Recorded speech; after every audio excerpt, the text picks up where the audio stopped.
Hello student, कैसे हैं आप? आई होप आप सभी अच्छे होंगे। प्यारे बच्चों, आज हम करेंगे कक्षा 7 के विज्ञान के एडग्रेड अभ्यास पुस्तक के अध्याय 3 को। इस अध्याय का नाम है बच्चों पदार्थों का पृथक्करण। तो बिल्कुल भी देर ना करते हुए बच्चों शुरू करते हैं ये अध्याय। तो सबसे पहले दिया है बच्चों, आपने घर में चाय बनने के बाद उसे छलनी द्वारा अलग करते हुए देखा होगा। तो सभी ने देखा है बच्चों, सभी चाय पीते हैं, पहले उसे छानते हैं जिससे कि उसकी चाय पत्ती हो, उसमें अदरक वगैरह जो हो वो अलग हो जाए, फिर उसके बाद उस चाय को पी जाती है। तो यहाँ पर ये बोल रहे हैं, यदि चाय बनने के बाद उसे छलनी द्वारा अलग ना किया जाए तो क्या होगा? आप अपने विचार लिखिए। तो यदि हम चाय बनने के बाद उसे छलनी से छाना नहीं गया तो उसमें उपस्थित अन्य पदार्थ मुंह में आएंगे जो अच्छे नहीं लगेंगे। मतलब चाय पत्ती, अदरक, लौंग वगैरह जो है वो हमारे मुंह में आएंगे जो कि हमें अच्छे नहीं लगेंगे, इसलिए उसे पहले छान लिया जाता है। बच्चों ये अगला ये दिया है, इसी प्रकार यदि अनाज से कंकड़ पत्थर अलग ना किए जाएं तो क्या होगा? अपने विचार लिखिए। तो यहाँ पर देख रहे हैं बच्चों कि ये एक व्यक्ति बैठा हुआ है जो कि अनाज से कंकड़ पत्थर अलग कर रहा है। तो अनाज से अगर हम कंकड़ पत्थरों को अलग नहीं करेंगे तो वे कंकड़ पत्थर हमारे खाने में आएंगे जो कि हमें बिल्कुल भी अच्छा नहीं लगेगा बच्चों, इसलिए हम पहले कंकड़ पत्थरों को अनाज से अलग कर लेते हैं बीन कर। ठीक है। अब ये लिखा है, यदि आपके रेत और नमक का मिश्रण दिया जाए तो हम देखते हैं कि इस मिश्रण को हाथ से बीन कर पृथक नहीं किया जा सकता। उसके लिए हमें पृथक्करण की विशेष विधियों को अपनाना होगा। पृथक्करण पदार्थों के गुणों के आधार पर किया जाता है। तो बच्चों हर एक चीज़ को हम बीन के अलग नहीं किए कर सकते, तो उन्हें अलग करने के लिए अलग अलग विधियों का प्रयोग किया जाता है। इस चैप्टर में यही दिया है। तो आप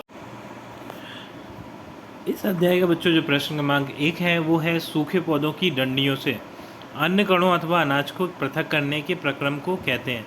तो इसे कहते हैं बच्चों थ्रेसिंग। जब हम फसल को लेकर आते हैं उसमें तो बहुत सारी चीज़ें अनाज में लगी रहती हैं, जैसे फसल की डंडियाँ और धूल मिट्टी के कारण, तो उन्हें फसल को उसे अलग करने के लिए हम थ्रेसिंग का प्रयोग करते हैं।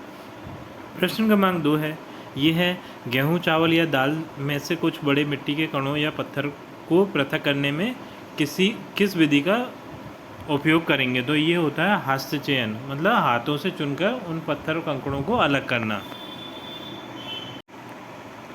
प्रश्न क्रमांक 3 है बच्चों, ये है, मंथन या फिर अपकेंद्रण विधि द्वारा होता है। तो ये क्या होता है? दूध या दही से मक्खन निकाला जाता है।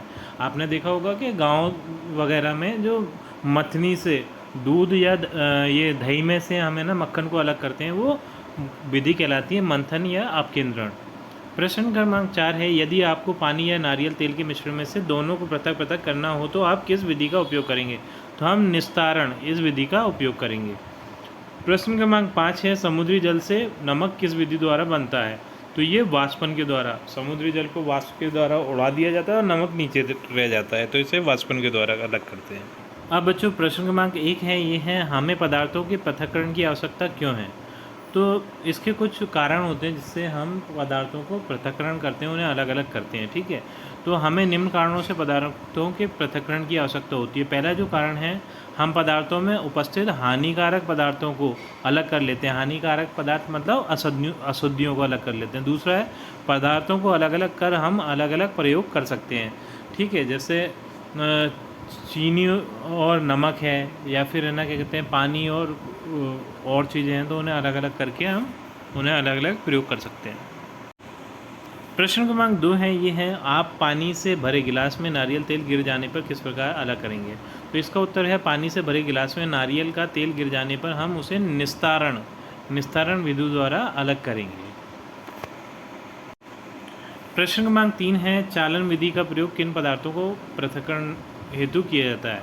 तो इसका उत्तर है, जिन पदार्थों के कणों के आकार में अंतर कम होता है उन पदार्थों का पृथक्करण चालन विधि द्वारा किया जाता है, जैसे कि आटे से भूसी को। प्रश्न क्रमांक 4 है बच्चों, ये है, मक्खन को कौन सी विधि द्वारा निकाला जाता है? तो मक्खन को मंथन या फिर अपकेंद्रण विधि द्वारा अलग किया जाता है। यहाँ पर इसका चित्र भी आप बना लीजिएगा। ठीक है, इस जगह से। प्रश्न क्रमांक 5 है, समुद्री जल से नमक किस प्रक्रिया द्वारा प्राप्त किया जाता है? इसका उत्तर आप लिखेंगे, समुद्री जल से नमक वाष्पन द्वारा अलग किया जाता है या फिर प्राप्त किया जाता है। पहले बड़े बड़े गड्ढों में समुद्र का जल भर दिया जाता है, फिर सूर्य के प्रकाश से समुद्र का पानी वाष्प बनकर उड़ जाता है और नीचे नमक बचा रह जाता है, जिसे बाद में एकत्रित कर लिया जाता है। प्रश्न क्रमांक 6 है, ये है धातु की प्लेट एवं केतली की सहायता से वाष्पन संघनन की प्रक्रिया को चित्र सहित समझाइए। तो यहाँ से आप उत्तर चालू करेंगे। केतली में रखे जल को जब गर्म किया जाता है तो वह द्रव अवस्था से वाष्प अवस्था में आ जाता है, इसे वाष्पन कहा जाता है। और जब हम उस वाष्प पर धातु की प्लेट को रखते हैं तो वह वाष्प पुनः द्रव में बदल जाती है, इसे संघनन कहा जाता है। ठीक, और यहाँ से देखकर आप इसका चित्र बना लेंगे बच्चों। प्रश्न क्रमांक 7 है, ये है निष्पावन विधि को चित्र सहित समझाइए। तो इसका उत्तर आप लिखेंगे, जब एक हल्के और एक भारी पदार्थों को हवा की सहायता से पृथक किया जाता है तो इस क्रिया को निष्पावन कहा जाता है, जैसे भूसे से गेहूं के दाने को अलग करना। ठीक है, चित्र आप यहाँ से देख के बना लीजिएगा। प्रश्न क्रमांक 8 है, अवसादन, निस्तारण और निस्यंदन विधियों को समझाइए। तो अवसादन होता है मिश्रण में जल मिलाने पर भारी अवयवों को नीचे तली में बैठ जाने के प्रक्रम को अवसादन कहते हैं। निस्तारण होता है बच्चों अवसादी मिश्रण को बिना हिलाए जल को मिट्टी सहित उड़ेलने की क्रिया निस्तारण कहलाती है। और निस्यंदन होता है बच्चों किसी ठोस और द्रव के मिश्रण में से छानकर ठोस एवं द्रव को अलग करने की प्रक्रिया को निस्यंदन कहते हैं। प्रश्न क्रमांक 9 है, संतृप्त विलयन से आप क्या समझते हो, उदाहरण सहित समझाइए। तो इसका उत्तर लिखेंगे हम, ऐसा विलयन जिसमें विलय को और अधिक ना मिलाया जा सके संतृप्त विलयन कहलाएगा। अब इसका उदाहरण लिख रहे हैं बच्चों, जब हम जल विलायक में चीनी विलय को और अधिक ना घोल सकें, अर्थात चीनी जल में घुलना बंद हो जाए, तो इस प्रकार के विलयन को संतृप्त विलयन कहते हैं।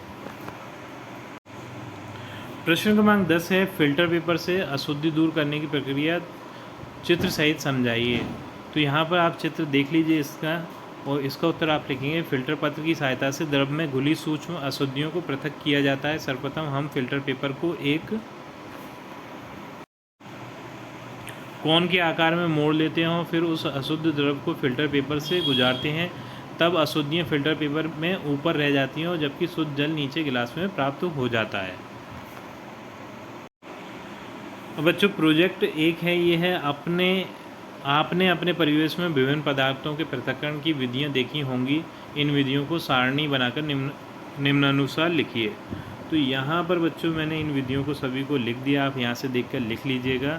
जैसे हस्तचयन है, हस्तचयन से हम गेहूँ से कंकड़ पत्थरों को अलग करते हैं। थ्रेसिंग है, गेहूँ चावल के दानों को भूसे से अलग करते हैं। निष्पादन है, इसमें भी गेहूँ चावल के दानों को भूसे से अलग करते हैं। चालन है, आटे से भूसी अलग करते हैं। निस्यंदक है, जल से मिट्टी को अलग करते हैं। वाष्पन है, नमक से जल को अलग करते हैं। ठीक, तो इस तरीके से बच्चों ये प्रोजेक्ट भी हो जाता है आपको। अब आपका प्रोजेक्ट 2 है, ये है आप निम्न मिश्रण को कैसे पृथक करेंगे, आपके दैनिक जीवन के अवलोकन के आधार पर अन्य उदाहरण लिखिए। तो तेल में पानी, ये निस्तारण से अलग करेंगे। शक्कर के पानी से शक्कर, वाष्पन से करेंगे। दही से मक्खन, मंथन अपकेंद्रण से अलग करेंगे। चाय से चाय पत्ती, चालन से अलग करेंगे। मिट्टी जल से साफ पानी, निस्यंदन से अलग करेंगे। तो बच्चों इसी प्रोजेक्ट के साथ हमारी ये वीडियो कंप्लीट होती है। आई थिंक ये वीडियो आपको अच्छी लगी होगी। यदि वीडियो आपको अच्छी लगी है तो वीडियो को लाइक करिए, चैनल को सब्सक्राइब करिए। आपसे मिलते हैं अपनी अगली वीडियो में।